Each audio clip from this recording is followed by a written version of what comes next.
ఓం శుభంకర్యే నమః. ధనుస్సు రాశి వారికి ఫిబ్రవరి నెలలో గల గోచార ఫలితాలను తెలియచేస్తున్నాము. శ్రద్ధగా ఆలకించండి. వీరికి ఈ నెలలో వృత్తి వ్యాపారాల యందు ఇబ్బందులు కొంత తొలగుతాయి. అలాగే విజయాలను సాధించగలుగుతారు. ఆర్థికంగా మీ పరిస్థితి చాలా మెరుగుపడుతుంది. అనవసరంగా మీరు ఏ విషయంలో కూడా తలదూర్చడానికి ఇష్టపడరు. బాగా గుర్తుపెట్టుకోండి. చాలామంది మిమ్మల్ని అనవసరమైన విషయాలలో దూర్చడానికి ప్రయత్నం చేసినప్పటికీ మీరు దేంట్లో కూడా దూరరు. అది కుటుంబ విషయమైనా సమాజ విషయమైనా ఏదే మీకు సంబంధించినటువంటి ఉద్యోగము కానీ వ్యాపారము కానీ ఏ విషయమైనా సరే. కానీ స్త్రీలు ఎవరైతే కనుక ఖాళీగా ఉంటారో వాళ్ళు జాగ్రత్తగా ఉంటారు. ఎందుకంటే వాళ్ళకి ఇది కొంత ఆకర్షణీయప్రాయంగా ఉంటుంది ఈ విషయం. ఏదో ఒక చర్చ, ఎందుకంటే మెదడు ఖాళీగా ఉంటుంది కాబట్టి ఏదైనా ఆలోచన చేయాలి, లేకపోతే ఏదైనా మాట్లాడాలి, లేకపోతే ఏదైనా మనం కూడా సలహా ఇవ్వాలి అనేటువంటి ఒక ఉత్సాహంలో ఉంటారు. అది ప్రమాదాన్ని తెచ్చిపెడుతుంది. పొరపాటును కూడా చేయకండి. అలాగే ఆర్థికంగా మరింత బలపడేటువంటి శుభతరుణమే ఫిబ్రవరి మాసము ధనుస్సు రాశి వారికి. కాబట్టి కొంత జాగ్రత్తగా వచ్చినటువంటి ధనాన్ని సక్రమంగా ఖర్చు పెట్టడానికి ఆలోచన చేయండి.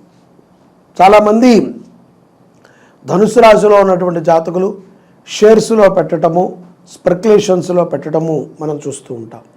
కాకపోతే ఇక్కడ లాభం వస్తుందా నష్టం వస్తుందా అనేటువంటి విషయాన్ని మనం పక్కన పెట్టినా మనం పెట్టేటువంటి పెట్టుబడి చాలా లాభదాయకంగా ఉండటం అనేటువంటిది ఆనందకరమైనటువంటి విషయం.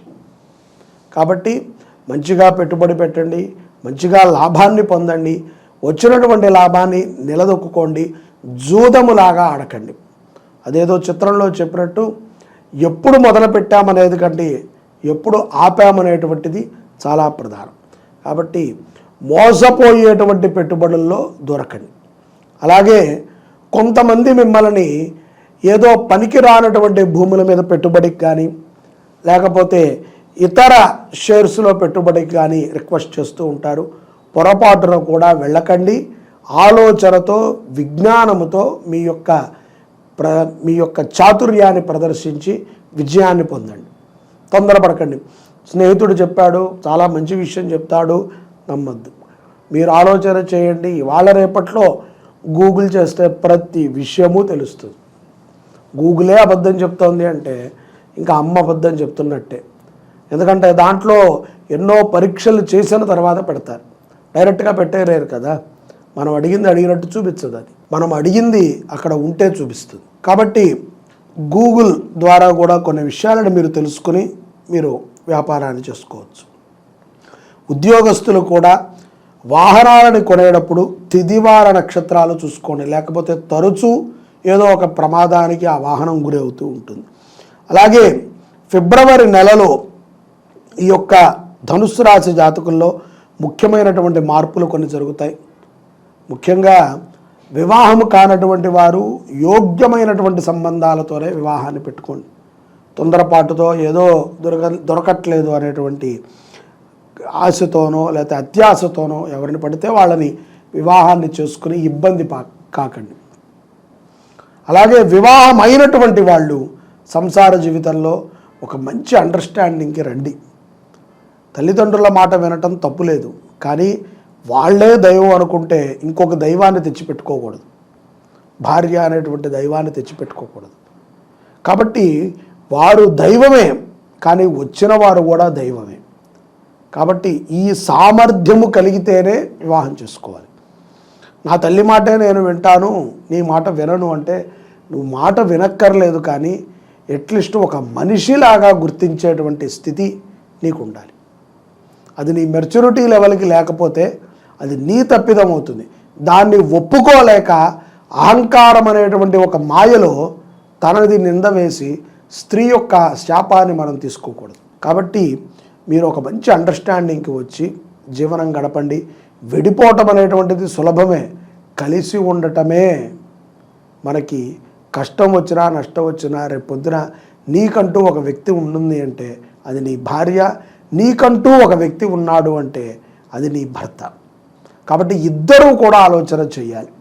తొందరపాటుతో ఏ నిర్ణయాలని తీసుకోకూడదు. ఫిబ్రవరి నెలలో పౌర్ణమి తర్వాత ధనుస్సు రాశి వారికి కాస్త జాగ్రత్తగా ఉండాల్సిన సమయం కూడా వస్తుంది. ఎందుకంటే ఇది ఆవేశపూరితముగా కొన్ని నిర్ణయాలను తీసుకుంటానికి ప్రలోభ పెడుతుంది ఈ పౌర్ణమి తర్వాత వాతావరణం.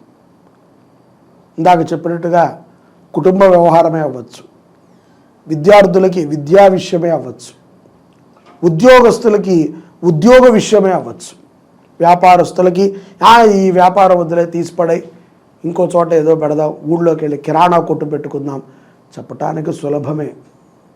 కానీ ఒకసారి శరీరం అన్నిటికీ అలవాటైపోయాక ఏది చేసినా శరీరానికి అసంతృప్తి. మోసపూరితమైనటువంటి ఆటలని కానీ గేమ్స్ని కానీ ప్రమోషన్ చేసేటువంటి సోషల్ మీడియా మార్గంలో ఉన్నటువంటి వారికి చుక్కలు ఎదురవుతాయి, కటకటాల పాలవ్వాల్సి వస్తుంది. వారు చాలా జాగ్రత్తగా ఉండాలి. ఫిబ్రవరి పౌర్ణమి తర్వాత రాజకీయ నాయకులు కూడా ప్రజల మధ్యన జీవనం గడపకపోతే మీరు కనుమరుగైపోతారు. మిమ్మల్ని తిట్టుకుంటూ ప్రతి ఒక్కడు భోజనం చేయటం కానీ నిద్రించడం కానీ జరుగుతుంది. ఆ పరిస్థితే కనుక వచ్చింది అంటే నువ్వు ఎంత సంపాదించినా, ఎంతమందికి దాన ధర్మాలు చేసినా, ఎంత సూపర్ స్టార్ అయినా నీకు అప్రశాంతతే. గుర్తుపెట్టుకోవాలి. నీ స్టార్డమ్ వలనో లేకపోతే నీకున్నటువంటి డబ్బు వలనో నువ్వు పాపాన్ని కడగలేవు. పాపాన్ని కడగటానికి పశ్చాత్తాపం లేదు అంటే గనక దానికి ఎదురుగా నిలబడి ఆ పాపానికి పరిహారం చేయటం తప్ప మరొక మార్గం ఉంటుంది. పౌర్ణమి తర్వాత రాజకీయ నాయకులు కూడా చాలా జాగ్రత్తగా వ్యవహరించాలి. ముఖ్యంగా ఈ పౌర్ణమి తర్వాత రాజశ్యామల అమ్మవారి అనుగ్రహాన్ని పౌర్ణమి లోపల మీరు పొందాలి. కాబట్టి ప్రతి ఒక్కరూ ధనుస్సు రాశిలో ఉన్నటువంటి విద్యార్థులు, ఉద్యోగస్తులు, వ్యాపారవేత్తలు, రాజకీయ నాయకులు, వ్యవహారవేత్తలు, ఖాళీగా ఉండేటువంటి వారు, అలా కూర్చుని టీవీలు చూసేటువంటి వాళ్ళు, ఏదీ చేత కాకుండా ఊరికనే ఈ యొక్క షార్ట్ ఫిలిములు చూసేటువంటి వాళ్ళు కూడా అమ్మవారిని ధ్యానం చేయండి, అమ్మవారి స్తోత్రాన్ని వినండి, కుదిరితే అమ్మవారి ఆరాధనలో పాల్గొనండి. అమ్మవారికి మీ పేరుతో అర్చన, హోమ, జప, తర్పణ జపాలని చేయించండి. తద్వారా విశేషమైనటువంటి అనుగ్రహాన్ని ధనుస్సు రాశి జాతకులు ఫిబ్రవరి మాసంలో పొందుతారు. జై శుభంకరి. సర్వే జనాః సుఖినో భవంతు.